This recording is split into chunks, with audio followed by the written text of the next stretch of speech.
23 से ये 24 का वर्ष है, बहुत ही पूरे विश्व में बड़ी चहल पहल का वर्ष रहा है। बड़े बड़े कार्यक्रम इसमें हुए, सभी आर्य समाजों के भी कार्यक्रम हुए हैं।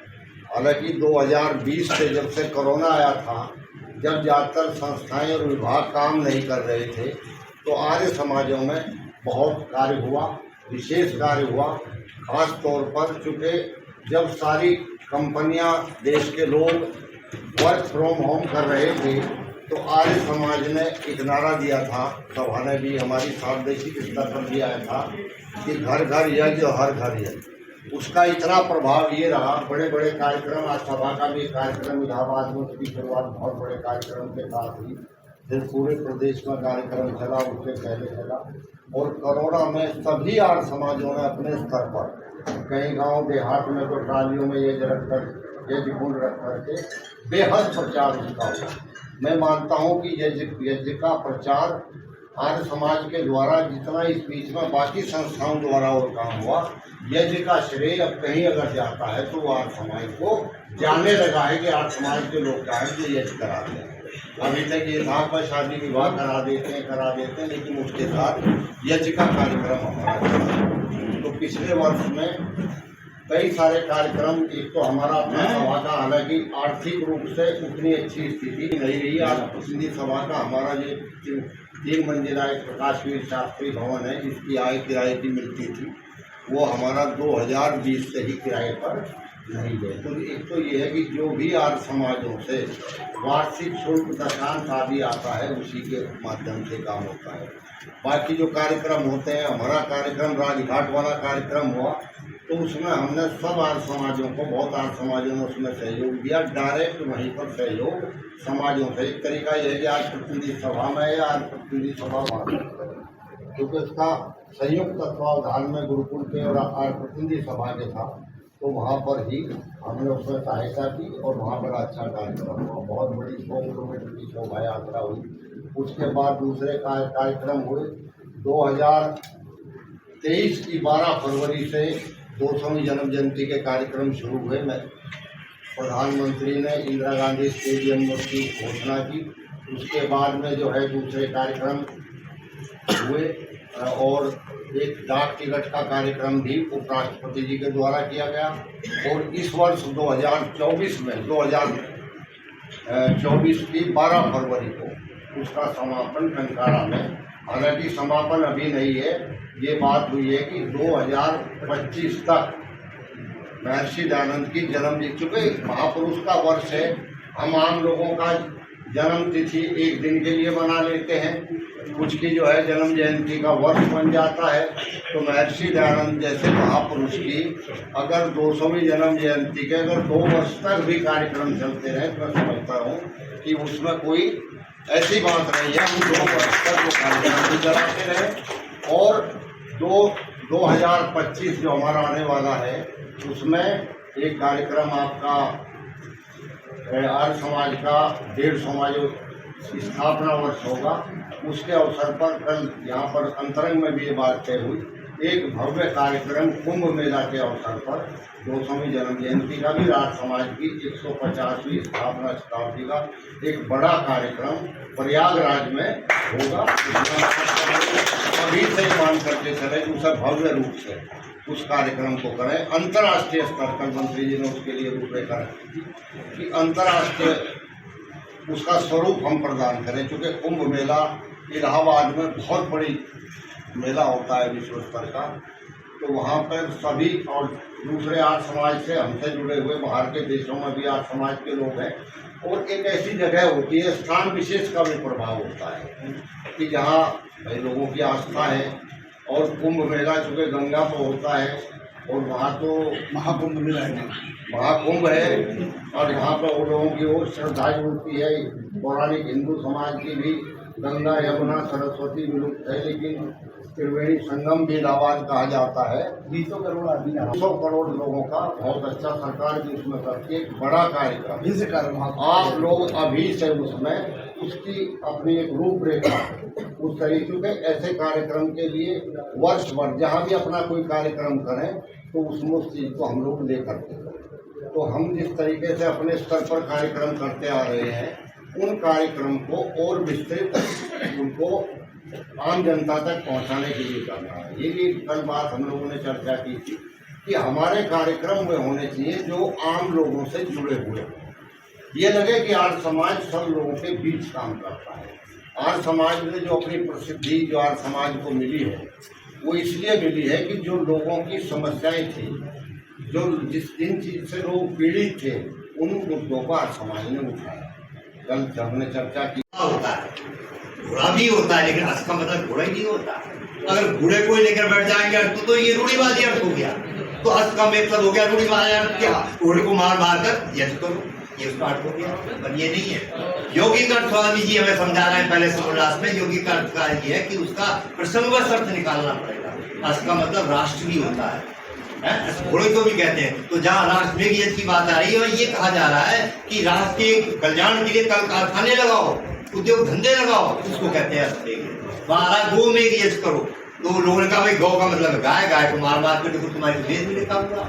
अब इसको कौन समझाएगा? ये वैसे स्वामी दयानंद के दृष्टिकोण को बिना अपनाए ये वेद के अंदर जो गंदगी फैला दी है लोगों ने, वो दूर नहीं हो सकती। ये मैं अपने छोटे से विद्यार्थी होने के नाते कह रहा हूँ, इसलिए जरूरत है स्वामी दयानंद। गौ का अर्थ गाय भी होता है, लेकिन गौ धरती को भी कहते हैं, गौ वाणी को भी कहते हैं। गौ के बहुत अर्थ है। वह वेद में मंत्र आ रहा है हनन करने का, तो किसको हनन करने की बात, गाय को मारने की बात नहीं आ रही है। वह ये बताया जा रहा है, प्रसंग है कि जब क्रोध का विकार आ रहा हो, गुस्सा आ रहा हो, तो क्या करो, बोले दांतों के बीच में जीभ को बाहर निकालो, इसको दबाओ, हनन करो, तो तुम्हारा जो क्रोध का विकार है वो शांत हो जाएगा। इस अर्थ को ना लेकर वो गाय का गाय अर्थ लेंगे, ये सब तमाम बिगाड़ दिया है।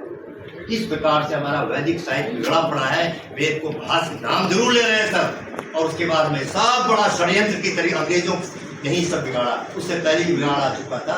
महर्षि स्वामी दयानंद जी वो पहला व्यक्ति है जिसने वेद की धरोहर को हमारे लिए ठीक किया। इसलिए जरूरत है, इसलिए मैं कहा करता हूँ, हमारे पुरानी पीढ़ी की मेरी आयु के लोग बैठे होंगे, उस जमाने में 62-63 में जब हम लोग पढ़ते थे इंटर कॉलेज में, वहाँ हाई स्कूल में, तो ना तो ट्विटर था ना ये गूगल था।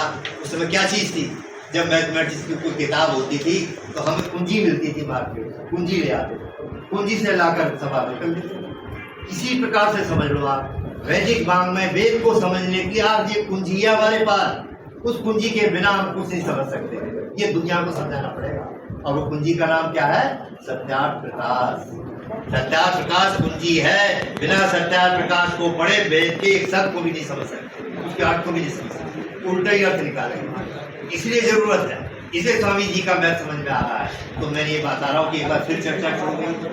हमारे समाज के जो बुद्धिजीवी वर्ग है, विद्वान वर्ग है, हमारा प्रचारक में जुड़ा हुआ है, वो इस दृष्टि से लोगों को समझाए, वेद को स्वामी जी के दृष्टिकोण से समझाए, वेद के अर्थों को उस रूप में समझाए, तब वो चीजें समझ में आएगी कि देखो ये बिगाड़ दिया तो हम लोगों ने। अब छोटी छोटी बातें देखो, ईश्वर स्तुति प्रार्थना उपासना में हम बोलते हैं, दूसरा मंत्र बोलते हैं ना, सब भी बोलते सदाधार, पर ज्यादातर क्या बोला जा रहा है, देखो सुनना आप गौर से कहेंगे, सदाधार प्रतिम ध्यान देवाम कस्मै देव, ये बोलते हैं। तो यही स्वामी जी समझा रहा है, आपको भी समझ में आ जाएगा। सा और के बीच में गैप है वहां पर, अगर आपने सदाधार शब्द अलग है, सदाधार कर दिया, उसका अर्थ ही उल्टा हो गया। और सा का मतलब वह है, दाधार मानी धारण करने वाला। देखो आप एक शब्द को, हम ये विशेषताएं स्वामी दयानंद को समझने से आ सकते, एक शब्द अगर स्थान से अब कई प्रेस वालों ने किताबों में बिगाड़ दिया, वो संधि विच्छेद जो था वो सब जोड़ जोड़ के ऐसे कर दिए, उसका मतलब ही नहीं समझे। अब लोग पढ़ने लगे तो तुम्हारी किताबों में लिखा हुआ है। अब ऐसे तमाम दोष पैदा हो गए गुणवत्ता की ना समझने के कारण से। अब हिंदी में देखो तो उसकी बात समझ में नहीं आई होगी कि कैसे अर्थ का अनर्थ हो जाता है। अभी आप गेट पर देखें, वहाँ लिखा हो मान किसी दुकान के आगे, यहाँ पर देसी घी बिकता है। अब आप समझ गए क्या अर्थ है इसका, यहाँ पर देसी घी बिकता है। अब इसी को क्या करो, पर को जरा देसी के साथ लगा दो तो क्या हो जाए उसका, यहाँ पर देसी, उनको याद कर सके, उनकी स्मृति। देखो हमारे वीरेंद्र जी की इच्छा है, वो प्रधानमंत्री का सम्मान करना चाहते हैं उत्तराखंड की ओर, उत्तराखंड की ओर से वीरेंद्र पवार जी हमारे हैं। और किसी को जाना होता है तो वहाँ के लिए ये खंडेलवाल जी युवा है हमारे, और ये सभा का सम्मान करेंगे प्रतापगढ़ से हमारे मंत्री जी का, पंकज जायसवाल जी का। और वैसे तो सर्वप्रथम जो है हमारे यहाँ नारी के सम्मान का है कि अगले अगले जो है महिला होती है, हमारी बहन जी पता नहीं पीछे चली जाती है, देखना चाहिए आगे। इधर आइएगा आप प्रधान जी के बराबर में।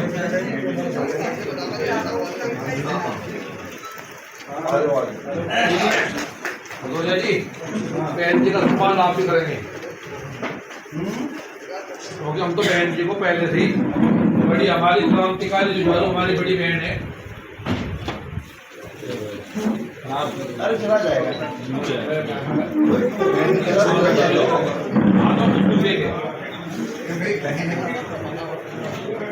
उस पर प्रोग्राम प्रधान जी जाते रहेंगे।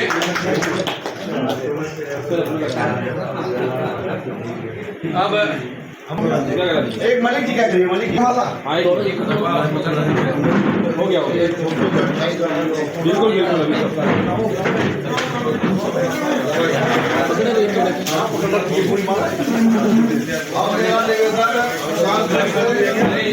फोटो पर छत्ती घंटा आर्य प्रतिनिधि सभा कानपुर के उपप्रधान प्रकाश पांडे जी आए हैं के साथ, वो सभा प्रधान जी को प्रतीक चिन्ह देकर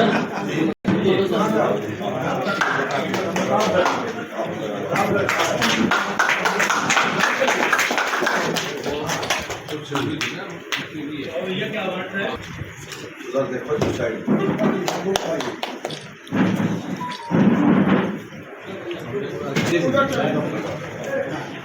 पहुंच जाए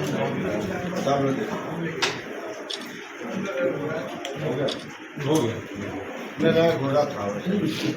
कौन? अजय श्रीवास्तव जी से मेरा निवेदन, वो भी एक बार आ जाए। अजय श्रीवास्तव भाई आप भी तो नहीं लगाते जगह, बाकी तो सब जगह इधर देखिए थोड़ा।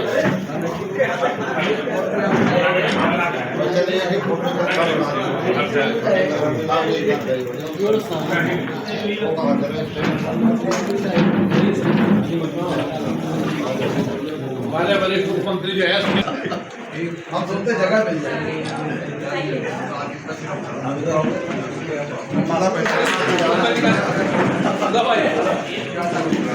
फोटो बढ़िया आने चाहिए। तो जाना फोटो अच्छा है। बताएं आज क्या कार्यक्रम था, कैसे था सर, बताएं जरा। आज आर्य प्रतिनिधि सभा उत्तर प्रदेश के बृहद अधिवेशन का समापन का एक कार्यक्रम था जी। 2 दिन से कार्यक्रम चल रहा था जी। आर्य प्रतिनिधि सभा उत्तर प्रदेश महर्षि दयानंद की 200वीं जन्म जयंती के अवसर पर आगामी 1 वर्ष के कार्यक्रमों का यहाँ पर संकल्प लिया गया है। 2025 में आर्य समाज का 150वां स्थापना दिवस के अवसर पर कार्यक्रम होंगे और महर्षि दयानंद की 200वीं जन्म जयंती के अवसर पर जो उत्तर प्रदेश सरकार ने मुख्यमंत्री योगी आदित्यनाथ जी की अध्यक्षता में टीम बनाई है, एक पूरे राष्ट्रीय स्तर पर प्रधानमंत्री नरेंद्र मोदी जी की अध्यक्षता में एक कार्यक्रम आयोजित करने के लिए टीम बनाई गई है। उसके अंतर्गत प्रदेश भर में कार्यक्रम किए जाएंगे और उन्हीं के बारे में यहाँ विचार विमर्श 2 दिन हुआ है, उसमें उसी तरीके से आगे करेंगे। धन्यवाद।